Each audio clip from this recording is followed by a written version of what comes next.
Hello everyone. In this video, I will show you how to fix Excel not responding on a Windows 11 computer. First, open the Start menu by clicking the Windows icon at the bottom of your screen. From the menu, choose the Settings option. Inside the Settings window, click on the Apps section. Next, select Installed Apps from the list. Now in the search bar at the top, type Microsoft Office. When it shows up in the results, click on it and then click on the Modify button. A message will appear asking how you want to repair your Office programs. Start by selecting the Quick Repair option. This quick fix does not need an internet connection and may solve your problem.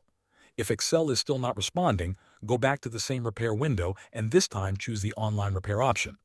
This method takes more time and requires an internet connection, but it can fix deeper issues with Microsoft Office. If Excel still has problems, move to the next step.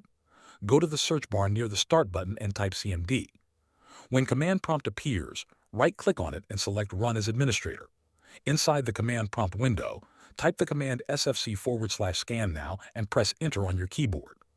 This will start a system scan that repairs any damaged system files, including files related to Excel. This method helps fix most problems with Excel not responding on Windows 11. Thanks for watching.